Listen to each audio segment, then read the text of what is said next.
Hello people, welcome to sleepy classes. आज 21 जनवरी है। Start करते हैं प्री क्योर, जिसमें हम प्रीलिम रिलेटेड फैक्ट्स को डिस्कस करते हैं थोड़ा डिटेल में। तो GS2 के पॉइंट ऑफ व्यू से हमारे पास है लोकपाल।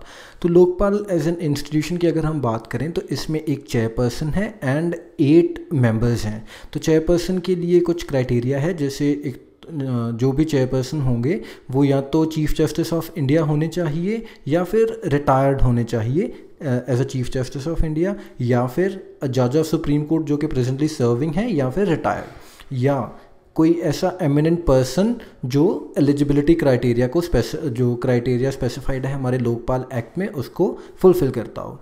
तो जो सिलेक्शन कमेटी है जो बताएगी कि चेयरपर्सन कौन होगा, उससे पहले एक सर्च कमेटी होती है, वो कुछ लोगों के नाम रिकमेंड करती है सिलेक्शन कमेटी को। एंड सिलेक्शन कमेटी जिसको चेयर करते हैं प्राइम मिनिस्टर, एंड उसमें मेंबर्स हैं speaker of Lok Sabha, leader of opposition of Lok Sabha, and chief justice of India, या फिर कोई जज जिनको नॉमिनेट किया हो उन्होंने, and an eminent jurist as nominated by the president. तो ये कुछ लोग होंगे इस कमेटी में, सिलेक्शन कमेटी में, जो बताएंगे कि लोकपाल कौन बनेगा। एंड जो मेंबर्स हैं वो 8 से कम होने चाहिए, जिसमें 50% जो मेंबर्स हैं वो जुडिशियल मेंबर्स होने चाहिए, एंड नॉट लेस देन 50% जो मेंबर्स होने चाहिए they should be either SCs, STs, OBCs, minority या फिर विमेन। तो ये कुछ क्राइटेरिया है मेंबर्स के लिए। एंड लोकपाल इंस्टीट्यूशन में 2 विंग्स हैं हमारे पास। एक पहला है इंक्वायरी विंग, जो कि प्रिलिमिनरी इंक्वायरी कंडक्ट करेगा इनटू एनी ऑफेंस जिसकी एलिगेशंस लगे हैं किसी पब्लिक सर्वेंट के ऊपर under the prevention of corruption act 1988। And दूसरा है हमारे पास प्रोसिक्यूशन विंग है, जो कि पब्लिक सर्वेंट्स को प्रोसिक्यूट करेगा in relation to any complaints by the Lokpal under the Lokpal act. तो जब कंप्लेंट फाइल हो गई है लोकपाल के पास, तो ये प्रोसिक्यूशन विंग उनके ऊपर जो प्रोसीडिंग्स वगैरह के लिए पब्लिक सर्वेंट्स के ऊपर उस कॉन्टेक्स्ट में काम करेगा। ठीक है जी। एंड जो हमारा लोकपाल एक्ट है ये फॉलोइंग लोगों को कवर करता है, जैसे प्राइम मिनिस्टर हो गए, हमारे मिनिस्टर्स हो गए, MPs हो गए, and group A, B, C and D के ऑफिसर्स हो गए ऑफ सेंट्रल गवर्नमेंट। ठीक है जी। एंड जो लोकपाल की इंक्वायरी है वो प्राइम मिनिस्टर के केस में ये कुछ मैटर्स दिए हुए हैं जिनके केस में जो लोकपाल इंक्वायरी नहीं कर सकता in the case of allegations against the prime minister. तो ये कुछ कंडीशंस क्या हैं, एक तो इंटरनेशनल रिलेशंस के कॉन्टेक्स्ट में अगर कोई एलिगेशन लग रहे हैं, या फिर एक्सटर्नल एंड इंटरनल सिक्योरिटी के कॉन्टेक्स्ट में है, या पब्लिक ऑर्डर, या एटॉमिक एनर्जी, एंड या फिर स्पेस। तो अगर ये कुछ कारण है एलिगेशंस के करप्शन के ऑन द प्राइम मिनिस्टर, तो लोकपाल इंक्वायरी नहीं कर सकता। एंड जो कंप्लेन होगी अगेंस्ट द प्राइम मिनिस्टर वो तब तक प्रोब नहीं की जा सकती जब तक कि जो लोकपाल बेंच है वो फुल लोकपाल बेंच है, वो कंसिडर नहीं करता कि इनिशिएट होनी चाहिए इंक्वायरी, एंड जब तक कि उसके 2/3 मेंबर्स जो हैं वो अप्रूव नहीं करते ऐसी किसी इंक्वायरी को, तब तक प्राइम मिनिस्टर के ऊपर जो भी एलिगेशंस लगे हैं वो प्रोब नहीं किए जा सकते वाया द लोकपाल। ठीक है जी। तो ये लोकपाल के इंस्टीट्यूशन के बाद हम बात करते हैं GS3 के पॉइंट ऑफ व्यू से कॉफ़ी के बारे में। तो आज कॉफ़ी से रिलेटेड इंडियन एक्सप्रेस में एक छोटा सा आर्टिकल था।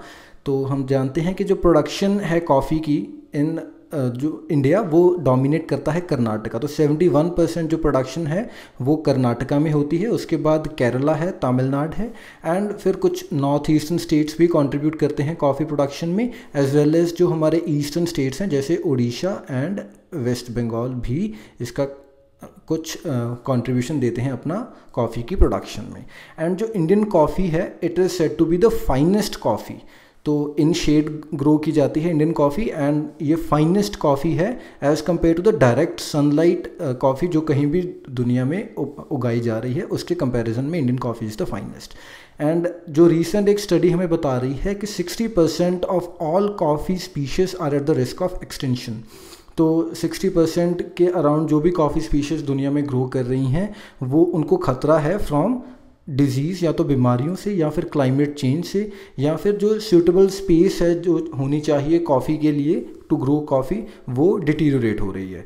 तो ये कुछ कारण है जिस एक स्टडी के द्वारा प्रेडिक्ट किया जा रहा है कि 60% कॉफ़ी स्पीशीज़ में गेट एक्सटिंक्ट, वो ख़त्म हो सकते हैं। And species at risk includes arabica. Arabica जो है ये सबसे ज़्यादा कंज्यूम होने वाली कॉफ़ी है इन द वर्ल्ड।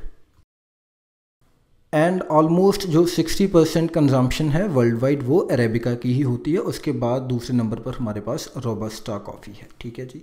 तो इसके बाद हम बात करते हैं एलिफेंटियासिस के बारे में। तो ये क्या है, लिम्फेटिक फ्लेरिएसिस है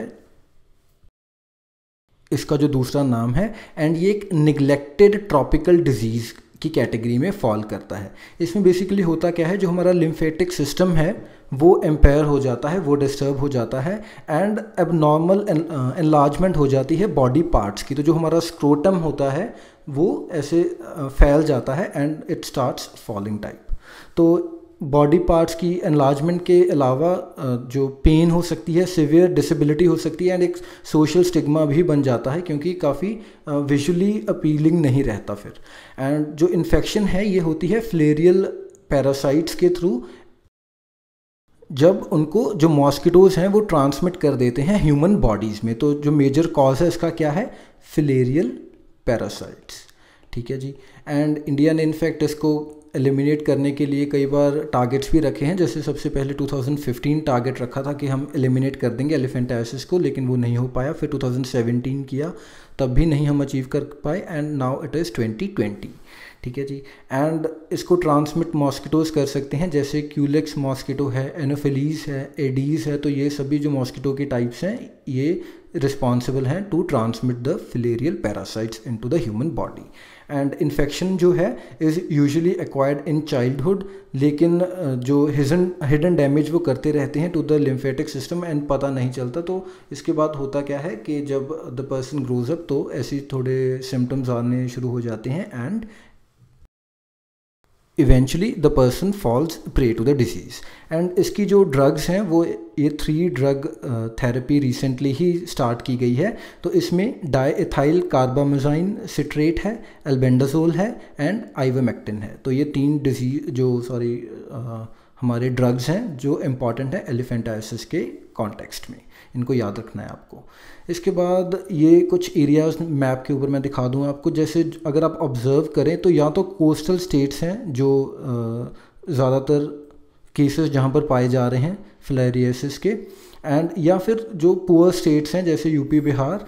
तो BIMARU states I can safe but Rajasthan is not included. तो हम देख रहे हैं ये एक ट्रेंड सा आ रहा है कि या तो पुअर स्टेट्स हैं जो इसके इन्फ्लुएंस में हैं या फिर कोस्टल स्टेट्स हैं। ठीक है जी। तो ये कुछ ऐसे डिफॉर्म हो जाते हैं, जो हमारी स्किन है ऊपर की, स्क्रोटम है तो वैसे गिरना सा स्टार्ट हो जाता है। इसके बाद हम बैक डॉल्फिन के बारे में बात करते हैं। तो these are found close to the shore along the coast of West Africa and right along the coast of Indian Ocean from South Africa to Australia. तो अगर मैं आपको थोड़ा मैप बना के दिखाऊं, suppose this is our Africa and then this is our India, तो and this is the South East Asia. तो इन रीजन्स में एंड ये वाले जो रीजन्स हैं यहाँ पर पाई जाती है हमारी हम्पबैक डॉल्फिन। तो साउथ अफ्रीका से ऊपर वेस्ट अफ्रीका इधर, एंड फिर इंडियन ओशन वाला region and from South Africa to Australia. तो ये पूरे रीजन में मिलते हैं इंडियन ओशन के जो हमारे हम्पबैक डॉल्फिन हैं। एंड ये कैटेगराइज्ड हैं as endangered in the IUCN red data book. तो इस चीज़ का आपको ध्यान रखना है। ठीक है जी। So that is all for today. Thank you for watching. मिलते हैं कल। Bye bye.